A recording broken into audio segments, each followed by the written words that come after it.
This is running absolutely parallel to Darwin's theory of evolution. This is 15,000 years ago. Evolutionary memory is deciding that you only take human form. So he looked at his evolutionary memory and he says, first we were fish. He even mentions this. Unless there is some significant change in the solar system, you cannot evolve physically.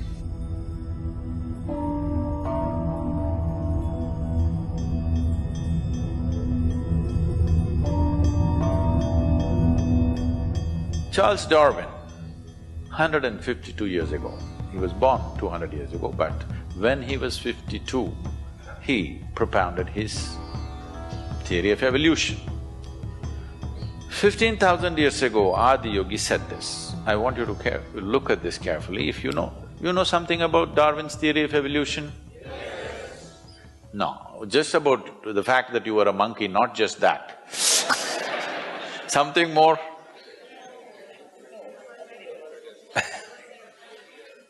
That one knowledge is good, but Adi Yogi said the first form of life on this planet was in water. Well, you have heard about this in so many different ways. People told you there are 9 avatars. Yes? Can you tell me what are the 9 avatars? Matsya avatar? No, don't jump. Kurma avatar? Varaha? No. Narasimha? Vamana? Parashurama? Rama? Krishna? Buddha. 9. Now, you must understand this.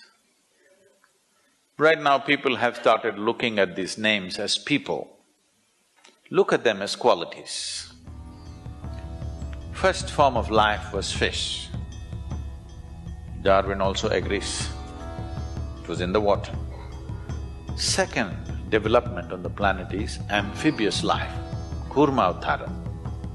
Half in the water, started picnicking on the land. Then many other creatures in between, but the next significant life is mammalian life. Among the mammals, the first one is the boar. Even today, you will see… You have wild boar in Rajasthan? Oh.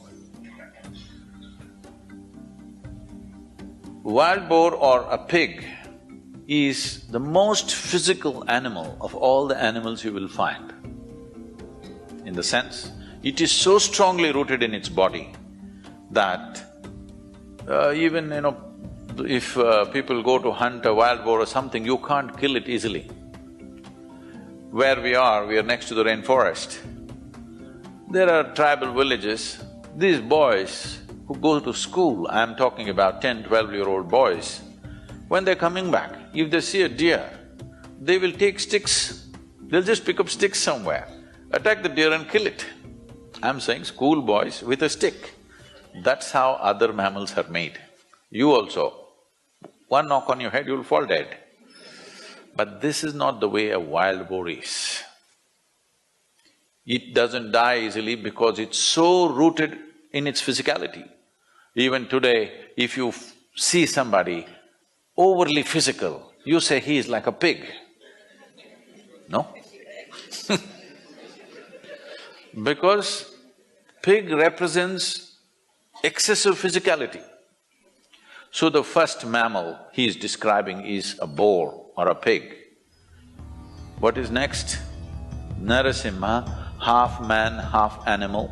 Next is Vamana, a dwarfed man.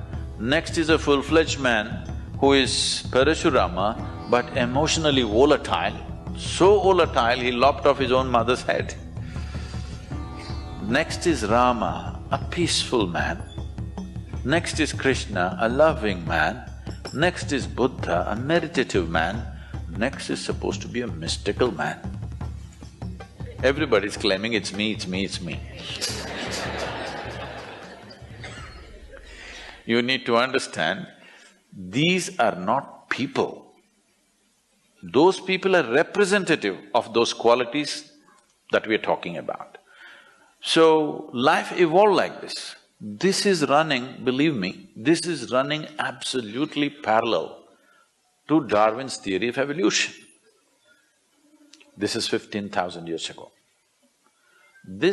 He did not go to Galapagos Islands and put things under microscope and look. He sat there with his eyes closed and saw that if you go deep enough into this, there is an evolutionary memory in this. If there was no evolutionary memory, suppose you're a man and you eat a watermelon, it becomes a man after some time, yes? Now you're a woman, if you eat a watermelon, it'll become a woman. If a cow eats a watermelon, it becomes a cow. Why this is happening is, there is something called as evolutionary memory and genetic memory here. Evolutionary memory is deciding that you only take human form, not suddenly you eat a smart watermelon and you got confused and became a cow. Such thing will never happen, okay? And there is genetic memory which clearly says, this is a woman's body, eat whatever you want, this will only become a woman, not a man. Because the genetic memory is intact. Why people are fighting against genetic engineering is because of this. Once you meddle the plants and then the animals, then it'll come to you. Then you don't know. If they do some mistake, you will become half man, half animal once again. We don't know what'll happen. So that is the resistance for genetic engineering, because once you start meddling with the basic material, you don't know what'll happen because we have not figured it completely. So he looked into his evolutionary memory and he says, first we were fish, then we were this, all the 9 things, and now you're here. Now that you're here, you've taken on this human form. If you want to evolve from here, you can only consciously evolve. Your physical evolution is over. For this, there is an entire mathematic as to why your physical evolution is over. There are many aspects of it. I will not go into the mathematics because a few ladies just shook their head, no, we don't want mathematics. But there is no mysticism without mathematics. To put it very simply, the nature of who you are right now is a consequence, a complex amalgamation of memory, of variety of memories that you have. You have this kind of body because of evolutionary and genetic memory. You like this, you dislike that because of various levels of unconscious, subconscious, karmic and other types of memory.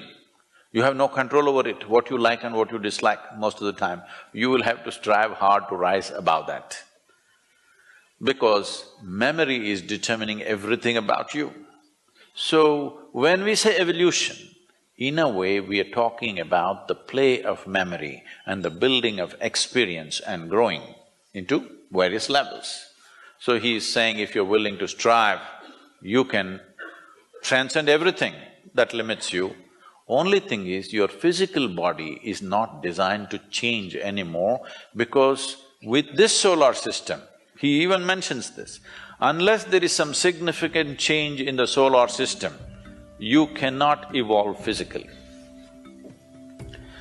They naturally asked, you have grasped so much but our brains are struggling, can we grow this a little bit?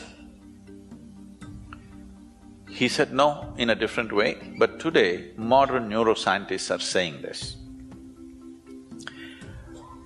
Your brain consumes 20% of the energy generated in this body. Though it is only this much, I'm sorry, am I showing too small? Okay. Though it is only this much and it is lightweight because mostly it's air. In spite of that, it consumes 20% of the energy generated in your body. The rest of the body, so much consumes remaining 80%. So if you want to increase your intelligence, whatever, if you increase the size of the brain, the amount of power needed for that, body cannot provide. So you cannot increase the size of your brain. Another way of making this happen is, you can pack more neurons into the same size. Then you may have sparkling intelligence, but there will be enormous cross-connections and confusion all the time, and you will become super restless. Some of you may have children like this at home. They're super restless, they're intelligent, but they're all over the place because too many neurons are packed in their brain. Now immediately you take them to a doctor, they will give them one of the three alphabets, ADD, ADY, XYZ, something something, MNOP. No, you should not start medication. What you need to do is, if you have a child like that, you must take time, make them walk in the nature, take them for a 3-day trek in the desert, go and swim somewhere, expose them to nature and lots of physical activity. The body will manage itself, it will eliminate the extra neurons that are there and come to its own balance. If you medicate, you must understand any medicine that you take has no intelligence to go to a specific place, it goes everywhere. They can't just dull some part of the brain, they'll dull the whole brain and the whole body. You'll destroy a child's life very early simply because somebody is eager to give pharmaceuticals. Anyway, so he offered this dimension that if you're willing to strive, you can transcend all limitations. Whatever the limits nature has set for us, every one of those things can be crossed if only you're willing to strive. This is what Adiyogi conveyed to them and then started giving out methods how to transcend their present limitations. People just believe this is how we are, even now, right? This is how we are. No, no, no, this is not how you are. Unfortunately, this is how you made yourself to be. But you can also make yourself to be more and more and more in many different ways. Have you seen in the same day, sometimes you're wonderful, sometimes you're horrible? Hello? Lot of horrible people.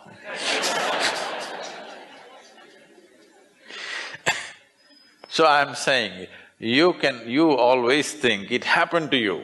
No, no.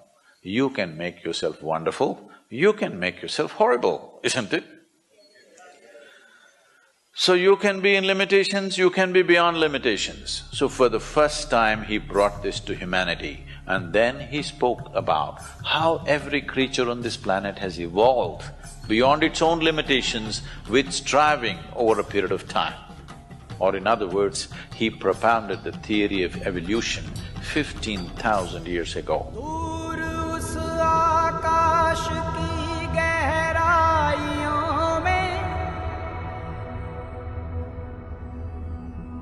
एक नदी से बह रहे